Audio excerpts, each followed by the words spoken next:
ہمارے کتنے ایسے ہیں جو نشے کا شکار ہو کر ہیں.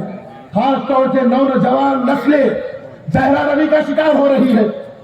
ایسے کرائم جس کو ہمارے بڑے سوچ بھی نہیں سکتے تھے آج ہمارے بچے کرنے کو تلے ہوئے ہیں. فون، یہ فون کیا سمجھ رہے ہیں آپ؟ خالی کانٹیکٹ کے واسطے، کمیونیکیشن کے واسطے نہیں، ہماری نسلیں اس کو برباد ہونے کے واسطے استعمال کر رہی ہے. اسکرین شاٹ، اسکرین ٹائمنگ اتنی بڑھ گئی ہے، نہ اتنی ٹائمنگ ہمارے سونے کی ہے، نہ اتنی ٹائمنگ ہمارے ذکر کی ہے، نہ اتنی ٹائمنگ ہماری محبت کی ہے. اٹھو مسلمانوں، اٹھو.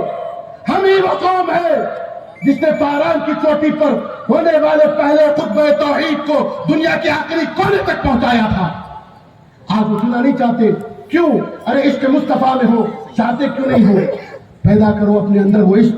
اور اس بات پر عشق پیدا کرنے کے لیے سب سے اچھا مشورہ میں ان کا کیوں نہ سناؤں جس کو دنیا عاشق بولتی، جس کو دنیا امام بولتی ہے. ہمارے پچھلی صدی کے قریب میں ایک ایسا شاعر گزرا کہ جس کے اگر ایک جملہ بھی بول دوں تو دنیا پہچانتی ہے.